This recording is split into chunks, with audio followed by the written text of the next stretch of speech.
আজকের এই কথাগুলো শুনে অনেকেই অস্বস্তি বোধ করবেন, কারণ এই কথাগুলো অন্যকে নয়, আমাদের সবাইকেই প্রশ্নের মুখে দাঁড় করায়। আজকাল মানুষ মানুষকে খুন করে না, আজকাল মানুষ মানুষকে মামলা দিয়ে মারে। ভাই ভাইয়ের বিরুদ্ধে কোর্টে যায়, রক্তের সম্পর্ক ভেঙে যায় শুধু কয়েক কাঠা জমি, কিছু টাকা অথবা উত্তরাধিকার সূত্রে পাওয়া কিছু সম্পত্তি। কিন্তু প্রশ্ন হলো, শাস্ত্র কি এই লড়াইকে সমর্থন করে? ভগবান কি বলেন? যাই হোক, টাকা নিয়ে লড়াই করো না, শাস্ত্র এখানে ভয়ঙ্করভাবে স্পষ্ট করে বলেছেন। মহাভারতে বলা হয়েছে, যুদ্ধের চেয়েও ভয়ঙ্কর হলো লোভ থেকে জন্ম নেওয়া বিবাদ।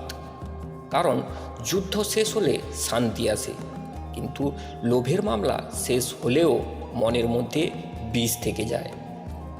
আজ আমি আপনাদের বলবো, টাকা পয়সা নিয়ে ঝগড়া করলে কি হয়, মামলা করলে শাস্ত্র কি ফল দেয়, কোন মামলা ধর্মসম্মত আর কোন মামলা সরাসরি পাপ, এবং সবচেয়ে গুরুত্বপূর্ণ, এই অভিশাপ থেকে মুক্তির উপায় বা কী। এই ভিডিও শেষ না দেখা পর্যন্ত আপনি বুঝতে পারবেন না কেন অনেক পরিবার ধ্বংস হয়ে যায় শুধু টাকার জন্য। প্রথমে বুঝিনি টাকা নিয়ে ঝগড়া কেন এত ভয়ঙ্কর। শাস্ত্র কি বলছে? মানুষের সবচেয়ে বড় শত্রু তিনটি: কাম, ক্রোধ আর লোভ। এর মধ্যে লোভ সবচেয়ে নীরব, কারণ লোভ চুপচাপ থাকে আর আসেও চুপচাপ, আর মানুষ টের পায় না।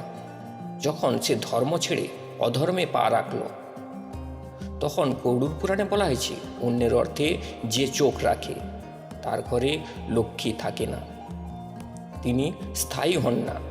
এই কারণেই দেখা যায়, যে পরিবারে মামলা আছে সেই পরিবারে টাকা থাকলেও শান্তি নেই, রাতে ঘুম আসে না, সন্তানের ভবিষ্যৎ নষ্ট হয়ে যায়, অকারণে রোগ, দুর্ঘটনা, মানসিক অশান্তি লেগেই থাকে।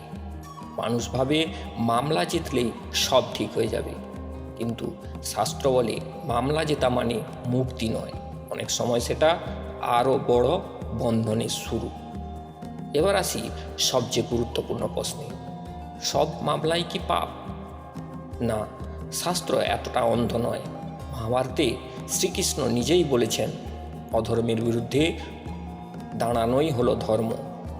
মানে যদি আপনার সঙ্গে সত্যিই অন্যায় হয়, আপনার প্রাপ্য জোর করে কেড়ে নেওয়া হয়, দুর্বলকে ঠকানো হয়, প্রতারণা করা হয়, তখন ন্যায় চাওয়া পাপ নয়, তখন আইনের দ্বারস্থ হওয়া অধর্ম নয়।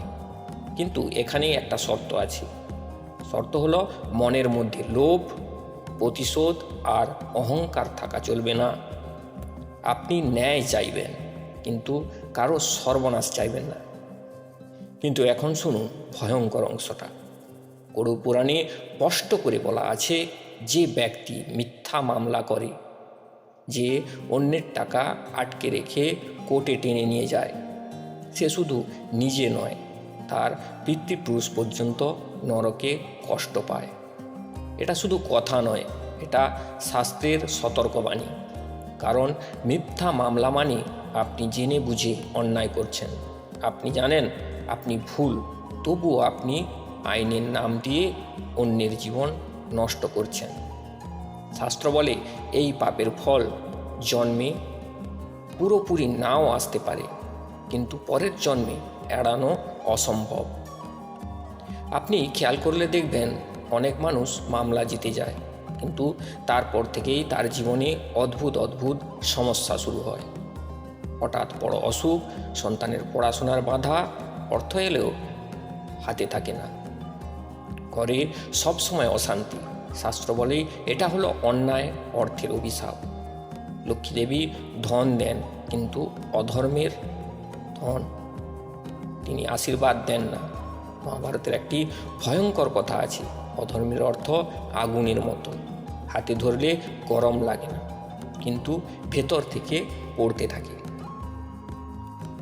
এই কারণে টাকা নিয়ে মামলা সবচেয়ে বিপজ্জনক, কারণ এখানে মানুষ ভাবে আমি তো কাউকে মারছি না, কিন্তু শাস্ত্র বলে মানসিক মৃত্যু শারীরিক মৃত্যুর থেকেও ভয়ঙ্কর।